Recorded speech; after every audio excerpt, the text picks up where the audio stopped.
Welcome everyone to Topic Wonders number 32. I am your host Matrix Lord 212, and happy April Fool's Day today. It's almost over, thank God. I am here with Connor. What's up, Connor? Hello. What's up, Mike D? Hello. Shit. Okay. So we were talking off air about these convention things that goes on, and about our memories when I went to conventions, when you went to conventions. Remember, Mike D, I was telling you about, I went to like a Star Trek convention, and Yes. It was like a Voyager. They were previewing one of the upcoming Voyager seasons. I think it was in the city. I can't remember where it was, and they had the guy who played Tom Paris and Harry Kim, I think. And you had to pay a fee to get in, and it wasn't like it is now. I mean, I don't remember paying large sums of money for autographs. I think it was just basic stuff. I don't know if it was like $10 or whatever.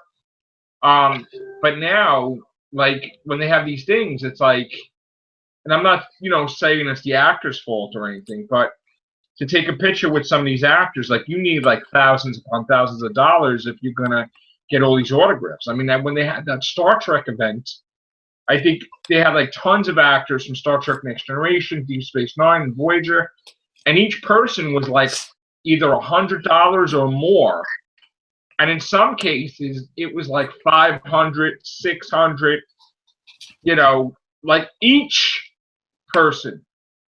And there was some doctors that if you got a picture with two doctors, I'm not mentioning their names, it was like $1,000 for one picture with these two doctors. So, what the hell has happened, Mike D, with this whole fandom and conventions and money-making thing? I mean, Well, the primary problem that's occurred is seemingly it's become way too over-corporatized, the way that they're running these cons and stuff.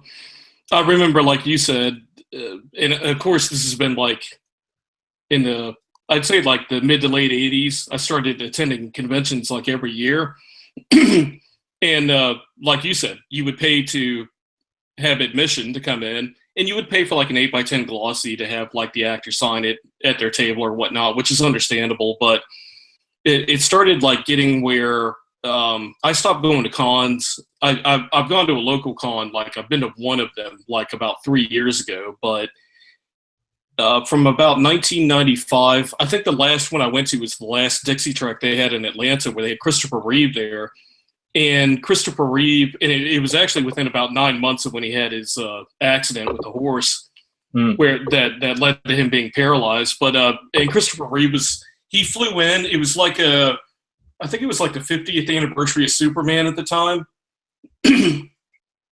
And Christopher Reeve didn't do conventions, and he wanted to come to that convention specifically. He was an amateur pilot, and he flew into a local airport in his own little plane just to attend that convention, which was cool to meet the fans. And he didn't charge anyone to get his autograph. He was just there, and people had a good time with him. And it seemingly after about 1995, I started to notice that, and it seemed to like kind of start around like with William Shatner, some of those type people that were like, they were making exceptions with some of those people to like have them charge exorbitant amounts of money at the time to have people just like get an autograph from them. And it started this whole chain of events where it just seemed like prostitution, just having like the fans come, and they had like a conveyor belt of people just coming through, handing them their money. They had their little cash box there. They had their handler there next to them to give you change and everything. And it's kind of, it placed a wide chasm between the fans and the celebrities, in my opinion. Right. Starting this roller coaster bullshit like that. I mean, I remember I got a picture with Tom Savini, and I didn't have to pay a damn thing. It was free. You can take as many pictures as you want, And I got a picture with one of the wrestlers, like a few of the wrestlers from ECW, and again, I didn't have to pay anything. When was that? And that was in Jersey a long time ago. I think it was in the probably in the 90s. I'm thinking. Yeah. And there was a convention, and they had this big alien display. I think I have old pictures on Facebook where I have the alien with the face hugger coming on my head or something, and then going on my head. And then I had a thing with Darth Vader, and there was like a whole. It was like a comic book, sci-fi, like weird thing convention. And he was at a table, and I just, I got his autograph, and I took a picture with him. And I didn't have to really with a picture. I didn't have to pay anything. Yeah. So it was really cool. But then there was other things that I went to. I think where I had to, at the time, I thought it was steep. I had to pay like $35 for an autographed picture and a regular picture, But then it's nothing like now. I mean, I actually thought about going to that Star Trek convention, but then I'm looking at it, and it's like it looks almost like a menu, like you're going to a restaurant. Yeah. And they have the person's name, and it's like 150, 300. Picture and video, 500,000, whatever. I mean, there was even one actor that you have to pay a lot of money to do a 15-minute podcast with, and it was like over $500, I think. So I'm like, wow, they must really make tons of money this way. I mean, you can't even go anymore, like, because you know what I'm saying? It's like, I mean, you could, you're gonna be wasting a lot of money, but it's just. And when I went, Star Trek Voyager, they did a trailer, and they did some notes about some episodes coming up for the next season. I think I went in either August or was it July, I forget, in the city, and then they were going to air it in September on the UPN, and it was on Channel 9. And, it was cool. Like, I mean, you pay a low fee to get in. You go around there, you can buy stuff. There's like things to sell, like they sell comic books, they sell T-shirts, all that stuff. But mostly it wasn't that expensive. Like, that was a long time ago, though.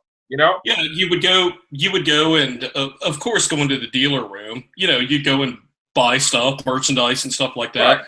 That I understand all of that sort of thing, but it seems like with like Dragon Con, which they have every year in my old hometown in Atlanta, and it's a big convention every year that they have, like one of the biggest in the country.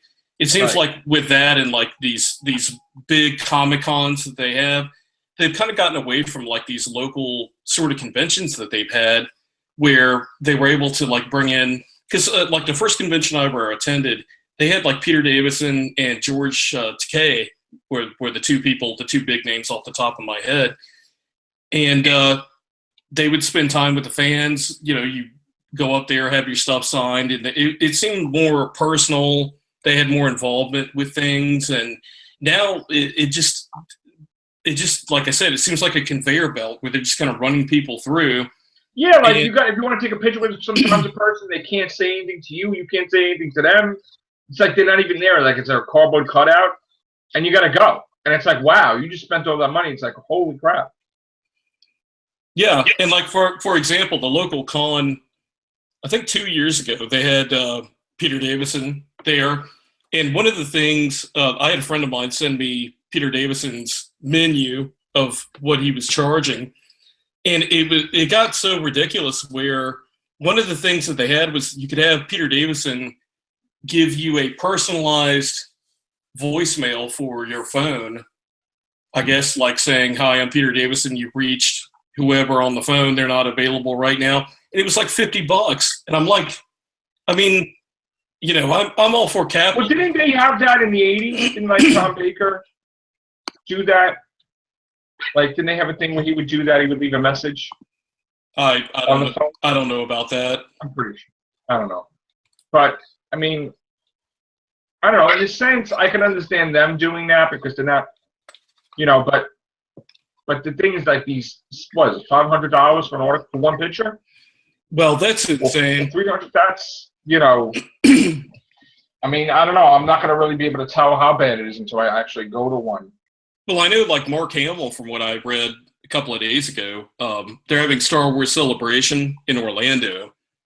And I think Hamill's charging something like $190. Yeah, it's like, wow, okay. And I mean, I've got disposable income, but just out of principle, it's like, I mean, what the fuck? Right. I mean, I could go and I could get his autograph or something. I don't know how the income you have, but it's like a question that you can have. Should I do a new book or should I get like 2 autographs? It's like, wow, because like $1,000, some 500. It's like, wow. Well, and some of the people too. I think that there's some sort of like competition sort of thing going on with some of the celebrities where they started like jumping on that bandwagon where you had like someone like a William Shatner or a Leonard Nimoy or Mark Hamill or one of those big name guys. They're saying, oh, well, these people are like making out like bandits, charging these fans. So you have somebody that played like a zombie in Walking Dead. They're wanting to charge like $35 or $40 And for they're like like, some no, autograph. then nobody's at the table. Then Yeah, and they're like not to insult them, but I mean, no one would know who the fuck they were unless they told you, what they were on and who they were. Right.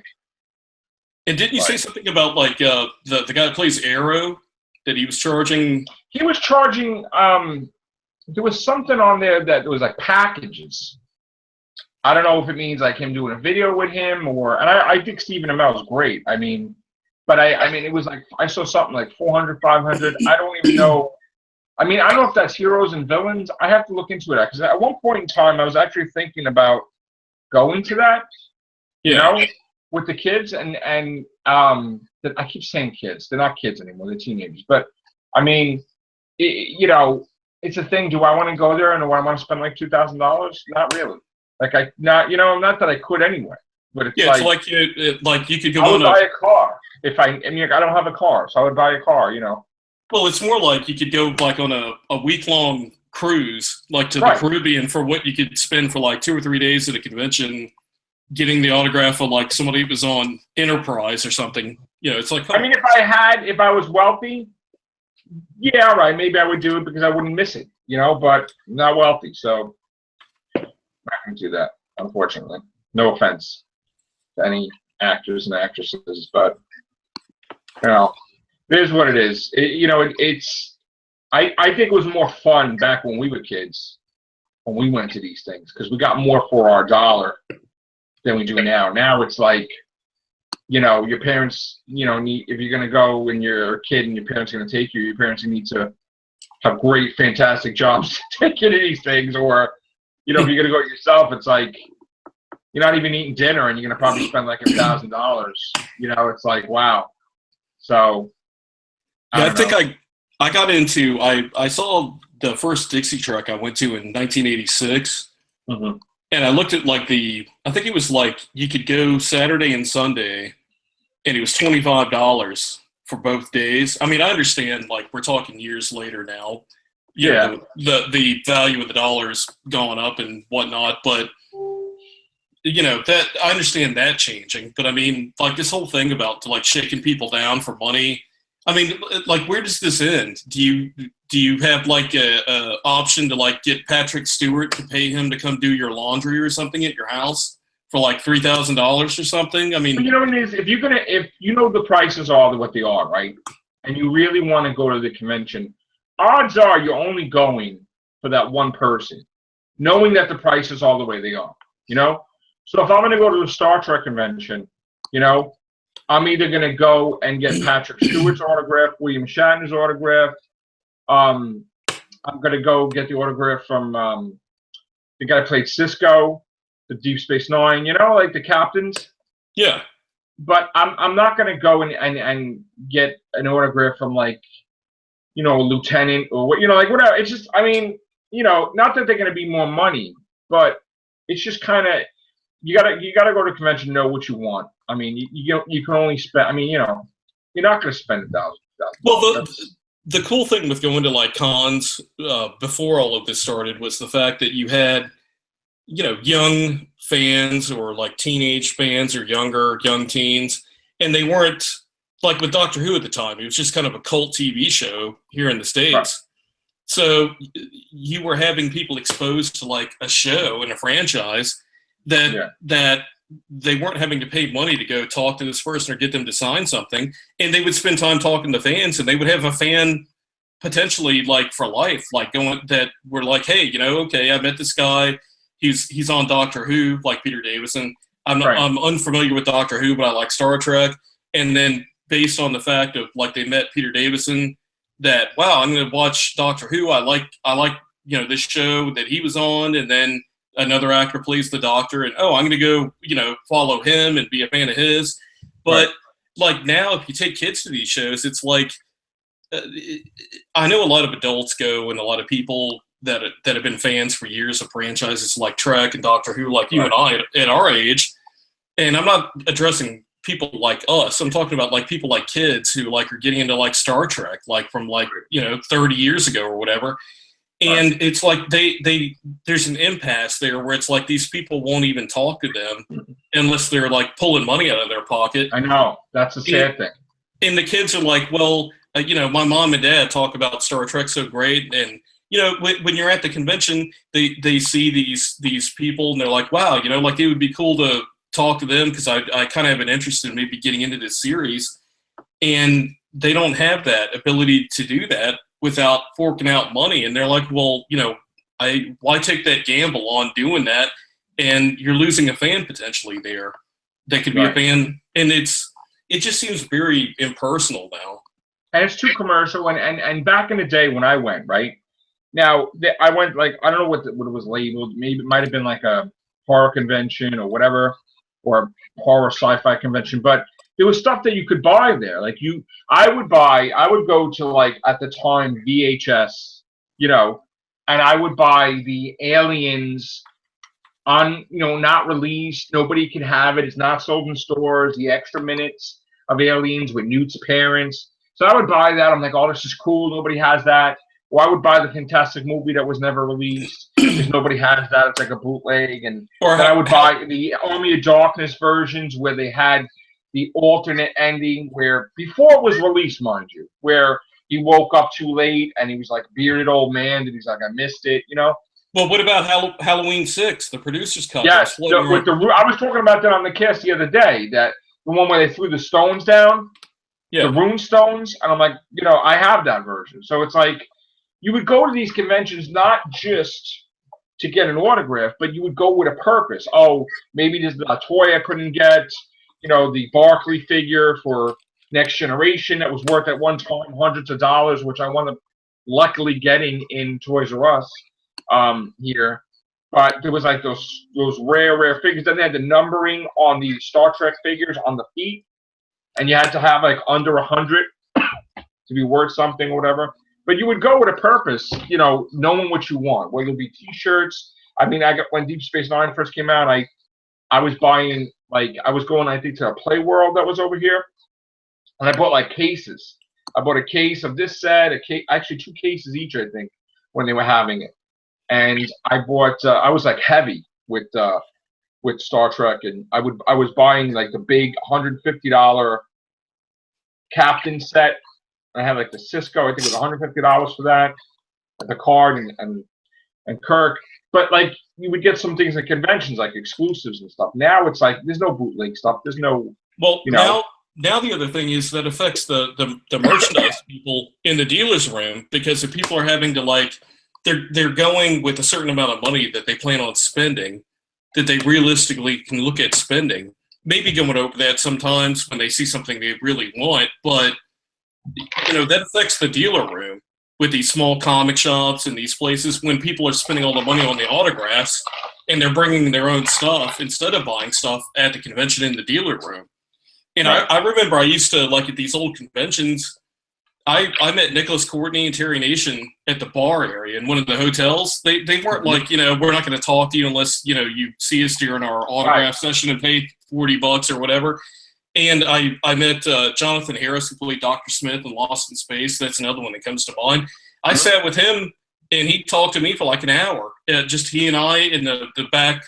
They had a Star Trek quiz going on in this room. It was just some little room where you just went to have like some quiet or whatever. And I probably was annoying the shit out of him being there like on his time where he wanted a little quiet. But he was a gentleman and a nice guy. And I didn't pay for him to sign anything. He signed my program for free, and seemed like a genuinely good guy. Yeah. But it just seems like so. Now they have agents where the agents say, no, you can't talk to them. unless you pay. It's like ridiculous. Which that's where the money's going. The money's going to the conventions, the agents. I mean, it's absurd.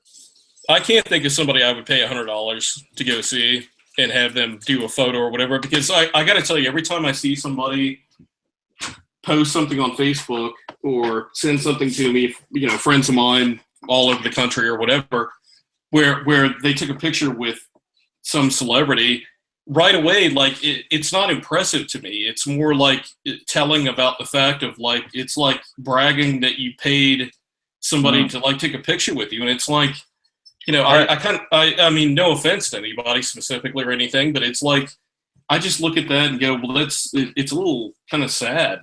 Like, I mean, because we, for example, like our buddy Stephen Price, he's met Peter Capaldi just out in public, taking like at least 2 or 3 selfies with the guy, and Capaldi's not charging people like for that. Yeah. He's just out there doing his thing with the fans, which is great. Which is one of the reasons I love Peter Capaldi. He's not like one of the other doctors who's like wanting to fucking do highway robbery and fucking shake you down to like take a photo with him at a convention, but he wouldn't talk to you out in public. To me, I remember like these gatherings where like Tom Baker would show up at places and sign autographs for like the kids, and like they had like some loyalty to the franchise and growing the fan base and being personable with the fans and getting people excited about the show, and not just like kind of whoring themselves out to like get whatever, a picture and shit done. I mean, we still have that though. We got the guy Norman Reedus that like when people went outside to take a picture with him, he went in like a Domino's and he bought tons of pizzas for the fans outside, and he didn't taking pictures with them and everything, loving it that like people are into the show. Yeah. Peter Capaldi showed up at I guess the Experience unannounced, had like a whole dialogue he wrote for himself, and he was interacting with the kids. People were losing it. It was like, oh my God, this is the greatest thing with the doctor. Just chilling, I mean, I like that. That's like great stuff, But we don't get that all the time now. And the one thing I do, I'm very proud of, Staten Island had their first ever convention last year in my old high school, Newdorf High School. And again, they didn't charge. It was very, very little to get in.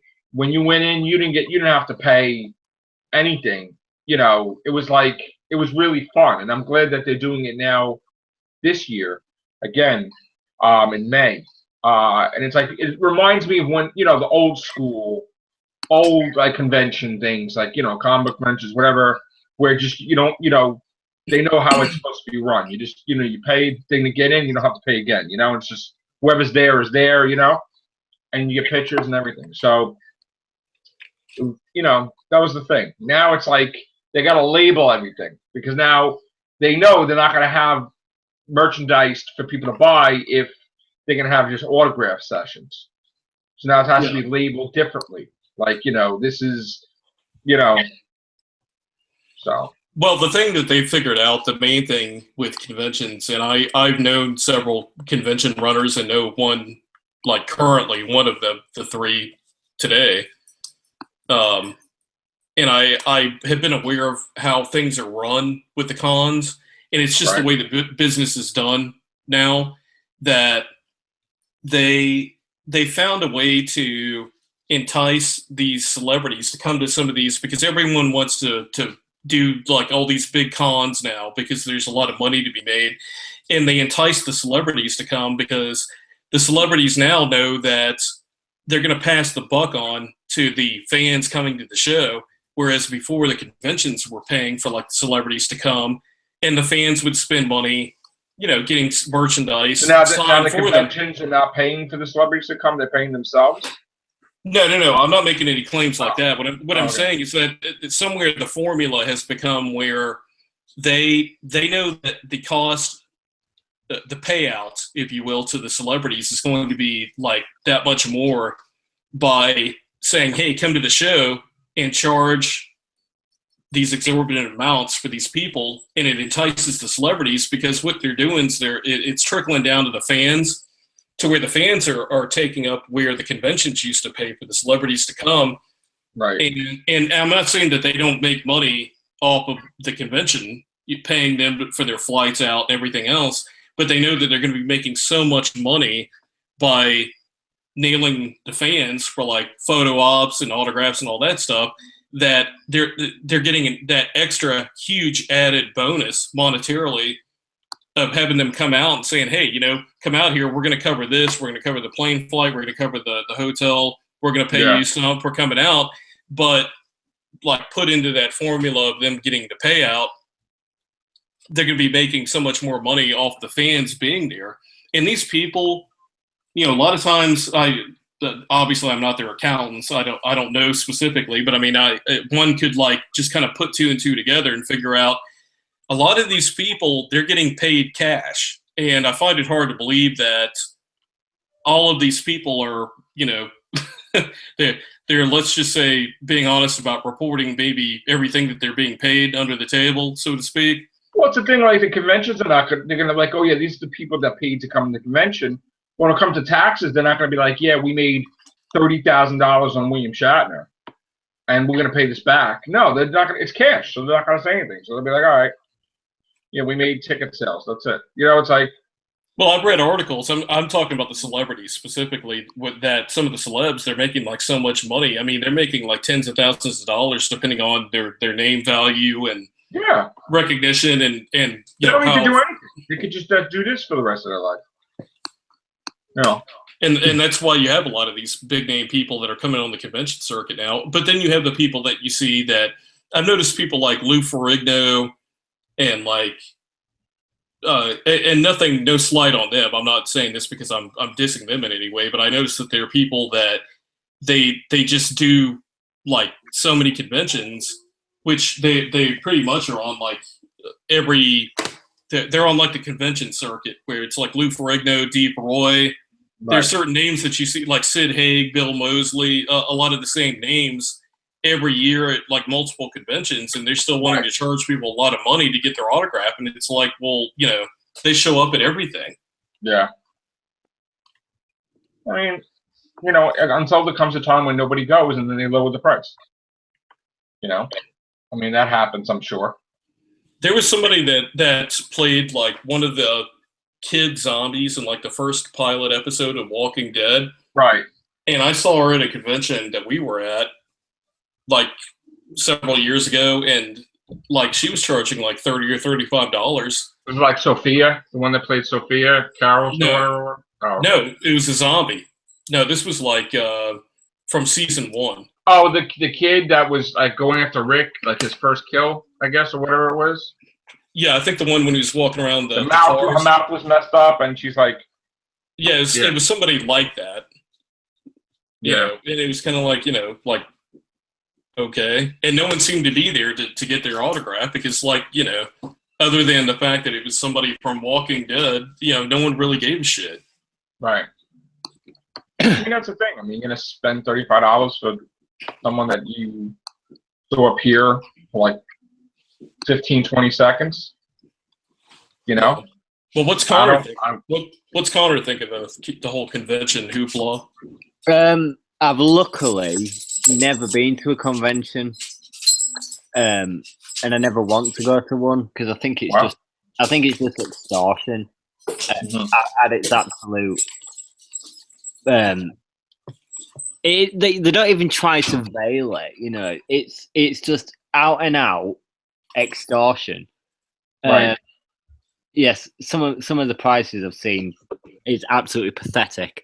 One of the ones that made me slightly sick the most, and this is not just because I really genuinely dislike the guy, is Matt Smith charging $130 at New York Comic Con recently. To which someone in this very community actually went to. Whether or not they paid that to meet Matt Smith or not is totally unknown. But seeing Matt Smith charge that much is just one of the most ridiculous and heinous things I've ever seen. And to be honest, I'm pretty shocked that people are having to pay at this Minnesota Awesome Con, whatever it's called. They're having to pay like $105 to meet Peter Capaldi. It's ridiculous. Right. It's I would not pay. The only thing that I'd pay $105 to see is Phoebe Waller-Bridge tossing off to Donald Trump. Oh, God. Well, that's actually not true, Connor. You'd pay to see Michelle Gomez too, right? Oh no, I wouldn't even pay to see that. Oh, okay. I No. stand corrected. I think it's. I just think any sort of pricing like that of anyone, whether I was absolutely a fan of theirs or not, it's just extortion. To be honest, I'm in total agreement with you. And Yeah, last year, Matt Smith and David Tennant, to take a picture with both of them, was from $850 to like $1,000 at the same time. They have it as 850, which is, I guess, 600 pounds. Is that what that is? yeah, something like that. I actually have some advice for people. There's an event running that is a part of Comic Relief. You've probably seen this, which was just last weekend in the UK. Red Nose Day. You have it over there, don't you now? Yes. Now we do. Yes, it's all over the friggin' place. Yeah. There's an opportunity to have breakfast with five or seven doctors. I can't remember which number it is.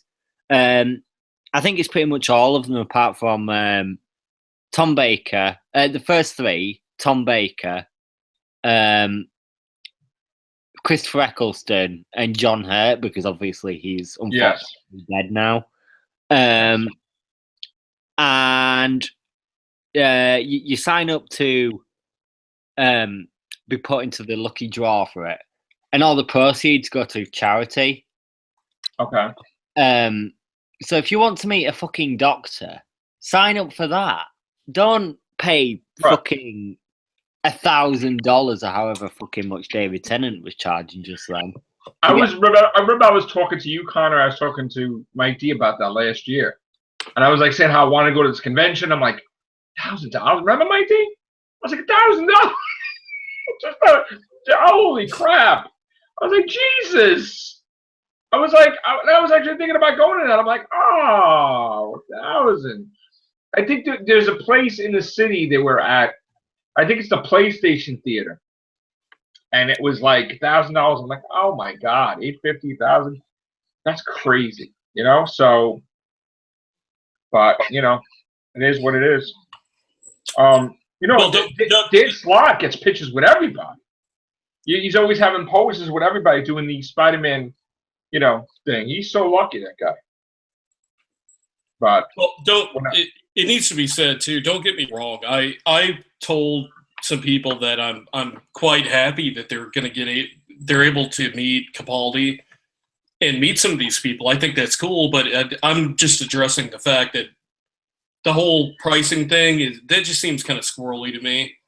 You know, like I'm not like dissing them for like going and meeting them or whatever. I mean, they can do what they want, but I'm just kind of addressing the whole convention mentality of like just what it's become, And some of these younger guys, they're not aware that they're not aware of how bad this has gotten over the years, where it's just completely like shaking people down. And I know, of course, somebody's going to say, "Oh, well, no one's putting a gun to your head to have to go and see Matt Smith and Tennant and pay $1,000 or whatever." But there's clearly some taking advantage of fans at a certain point to where people who are like huge mega fans of like, let's say, Doctor Who, they're really involved in the show. They want to meet all these people, and it's like, how often does Capaldi come to like an area where they have access to see them, or they're not having to fly, to the UK or whatever? And I understand that, and maybe that's kind of how they, in their mind, they're like, well, I would have to pay to go to the UK for a chance to meet this person, so $100 really isn't that bad to meet Capaldi.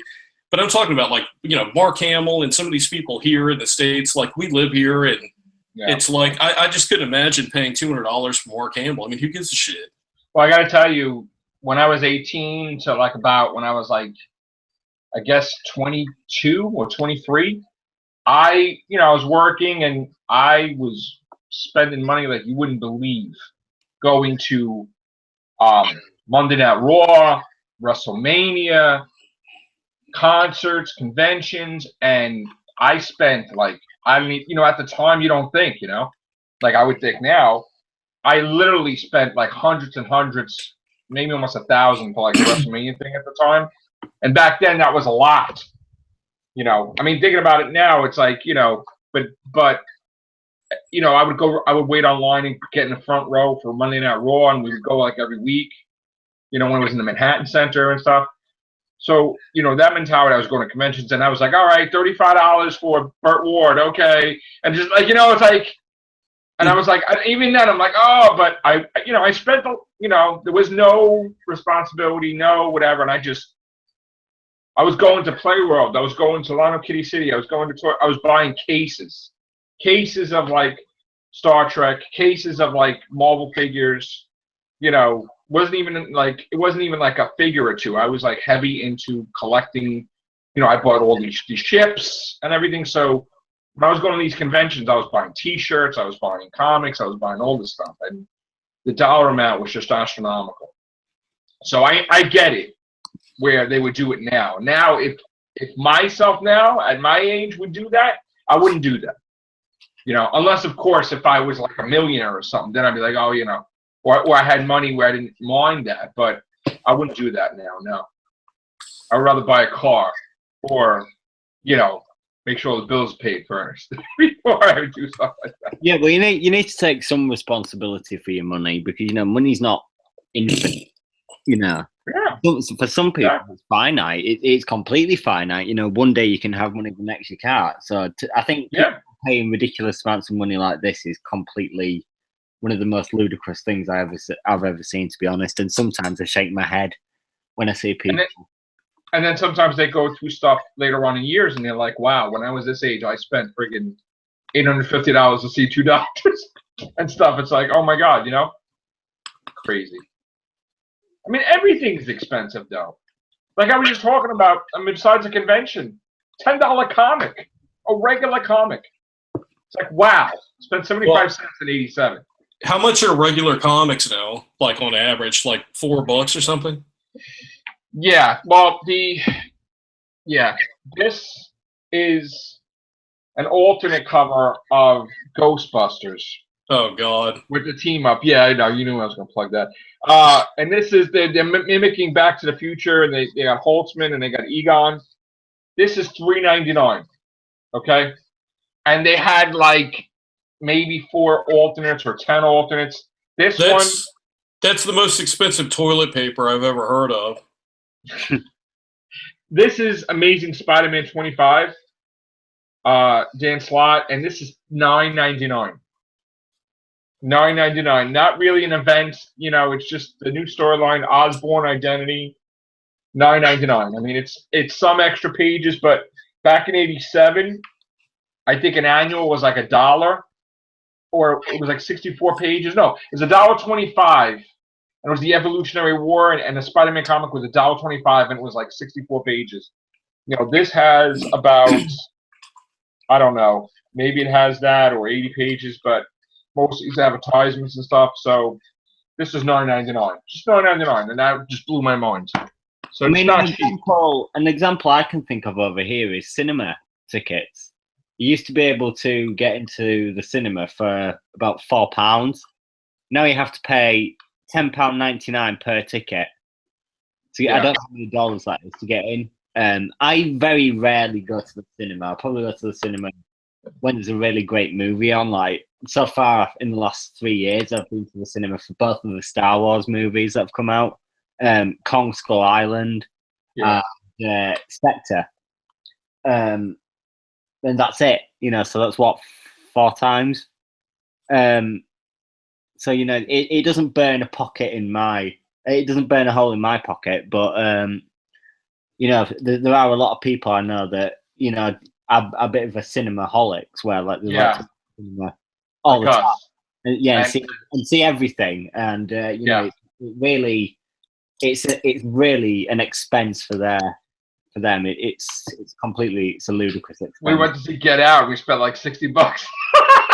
It's like, wow. I went to see Kong. I mean, Split. I mean, again, if now Well, that they closed it, the quality of films too has kind of gotten to where I used to see everything in the theater, like everything, drama, action, comedy, and it seems now, like Connor was saying, like I saw the Star Wars movies, Spectre.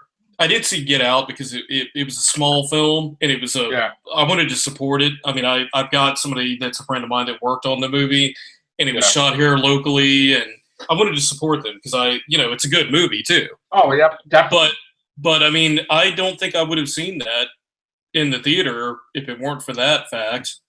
It just seems like right now, the big films, like the big Avengers and superhero movies and stuff like that, if it's just a small film, it gets overlooked and it goes right to like Netflix or iTunes. Yeah. See, me, that's the one thing that I spend, excessively is we always go to the movie. So, I mean, now that they closed the theater by us, and I don't have a car really, unless we have to take transportation just to go to the next theater, and they have luxury seating most of the time because they figured, we can make money by doing away with regular seats and just have all luxury seating. So that's like double that you would have to pay or triple, and it's like we go, but we don't go like I would go like 2 times a week or 3 times a week when it was like heavy summer season. But then again, maybe not. I mean, this summer we got a lot of movies coming out, but we were talking about, we might go see Beauty and the Beast or whatever. We go see all these things. I go see Deep Breath. I mean, we see all these different movies. So Power Rangers, but it's not cheap to go to see these things at all. So yeah, I think these days, if I was to have a luxury expense, shall we call it, one, I'd either choose the cinema or just going out and getting pissed. Right. They're the two. I think nowadays those are the two options that I wouldn't spend all my money on fucking merchandise for like fucking Doctor Who or James Bond or whatever, or fucking going to conventions or well, the worst is going to a movie that sucks and you spend it all. I suppose so. Yeah, it's a bit of a risk when you do. And you're like, what did I spend to see this movie? I mean, and then I'm just ripping the shit out of it the whole time home and on cast, whatever. That's why I'm very careful. Like I said, I want to see Kong Skull Island because it had a genuinely good cast and it looked decent. I went to go see Spectre because I'm a massive James Bond fan, as Mike is, and I went to go see the 2 Star Wars films because I'm a massive Star Wars fan. So it's that's 4 films, 1 that I was intrigued by, 3 that are part of a franchise that I know I'm going to see whether it's shit or not. Right. So, I'm very careful about what I go see. I think I am getting more into, after seeing Kong, into seeing, more indie, lower budget films. Like, you mentioned Get Out is one that I've wanted to see for a while. Yeah, we take risks when we go. We don't. It doesn't have to be the top movie. I mean, like we said, we saw Deep Breath. Not Deep Breath. Jesus, that's Doctor Who. Don't Breathe. Excuse me. Yeah. And Get Out and Split, and we always go see M. Night Shyamalan movies, knowing that we may not like it because again, it's like up and down with M. Night Shyamalan. So we saw The Visit. An example of that I can actually think of is that it's probably going to be the next movie I'm going to go see. Is that one, The Circle, with Tom Hanks? Yes, that looks good. That's probably what I'm going to go see next. End of April, I think. Yeah. So. Yeah, we were thinking about that before. Yeah, I do occasionally take a risk with it, but usually when I go to the cinema, it's usually to see things that I know that I'm going to enjoy. Yeah. Or it's part of franchises that I love anyway, and that I'd see if it was fit or not. So I think the movie now we would go see. I mean, I want to see Power Rangers. She wants to be in Beast. And there's another movie I don't know if there's another movie out now. I mean, we saw everything. I saw Logan. I mean, it's like. Yeah, I saw Logan in the theater too. Guardians of the Galaxy is coming out. Yeah. I'll see that. Gonna see that. Yeah, and those are like big spectacle action films, and I'll see those in the theater. But I'll see stuff like Annabelle 2, okay, or like Conjuring, or any I love horror movies, so we saw like Quiet Ones and whatever, like Ouija. I mean, I didn't see that in the theaters. I wanted to. Yeah. We never got so I just ordered it on demand, which was fantastic. Ouija Origin of Evil, which is a prequel to. It was fantastic, amazing. But now we're gonna rent Bye Bye Man tonight on demand, but they wanted $16.99 for it. We'll wait till next week, and then it'll go be $5 on demand. It's ridiculous. We'll wait next week. It'll be like $6 or something. But even that didn't raise the money. Yeah, you know what? It probably may not be good, but when it comes to horror, I want to see everything. So it's like, whatever. We'll see. Well, Planet of the Apes is coming out also. I'll see. That I'll definitely see. I'll tell you what's been fun Fate too. of the Furious, I'll see. Watching some of these older films, like when I was visiting John a couple of years ago in Austin, we went to the famous Alamo Draft House, and they have like film festivals. They have like John Carpenter came there, and they've had like George Romero go there, and John met like William Friedkin, the director of The Exorcist and French Connection, and he showed like a film of his there. And we went when they had a film noir festival, and they played them late at night, and it was cool seeing these old black and white like classic films on the big screen. And they serve beer, like beer there, and cook steaks and stuff, and bring them out to you while you're watching the movie, and that's really cool. Yeah, it's very expensive though too, right? No, not to go to the. Well, I mean, you got to pay for the food, of course, and the beer. But I mean, to get into the movies, it was actually less than what you would pay to get in, because it was something like, I think it was only like $5 or $6 to get into like each showing, and they were like 35 millimeter prints of like the films. Wow! And these were movies like I'm a huge film noir fan, from like the the films in like the 40s and like the mid 50s, like the black and white sort of. Okay. Gritty detective, Humphrey Bogart sort of films and stuff like that, and seeing those on the big screen, they were really neat. Seeing them with a huge audience and people that are cinephiles, big movie fans, were in there. We were all having a collective experience watching these great movies, and it just seems like today there's just so much shit that's out that they regurgitate out there, and other than like Star Wars and some of these big action films, it's tough to like just go, hey, I really want to see this film in the theater when it comes out. It just becomes something where it's like, well, I'll just watch it on iTunes or Netflix.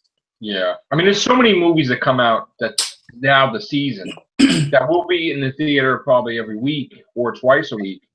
I mean, Spider-Man comes out, War of the Planet of the Apes. But then there'll be other movies like this movie that's been advertised, Valerian and the City of a Thousand Planets. Oh yeah, that's another one that I'm going to go see. That I'm looking at that, and ordinarily I wouldn't, like, we would do a cast and I would go on the release list, and we probably talked about, I don't know what the hell that is. But then when I seen the trailer, I'm like, this could be interesting. This could be really, really good. So I'm interested in seeing that, but that's not for another couple months, I think, or something, right? It comes out end of July. It comes out the same day as Christopher Nolan's Dunkirk, which is the film. I want to see too.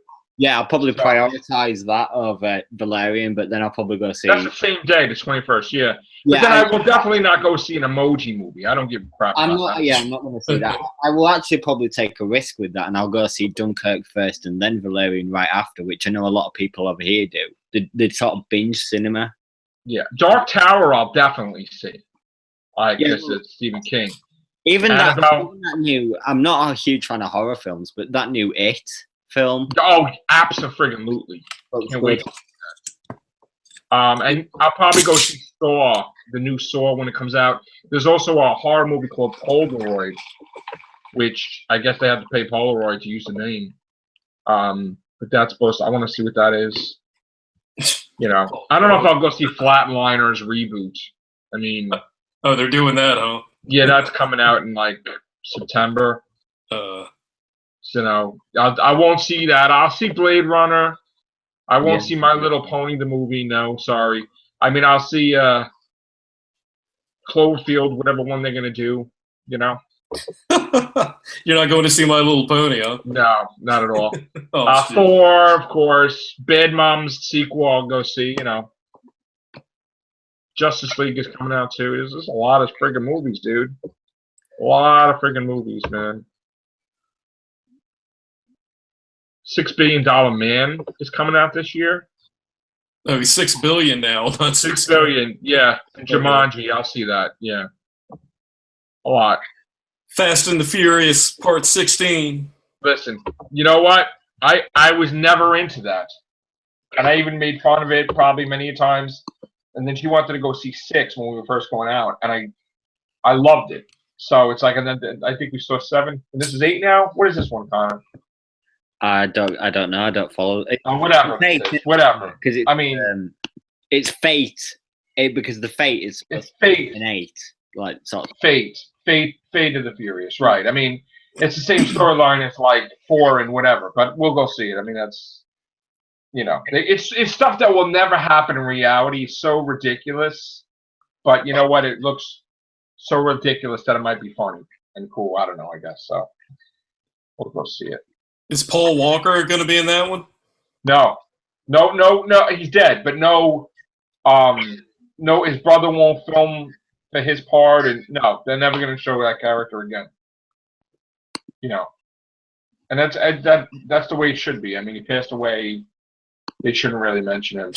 Like I heard they were putting his corpse in the passenger seat. Oh my God! It was going so well, Connor. Apparently, he's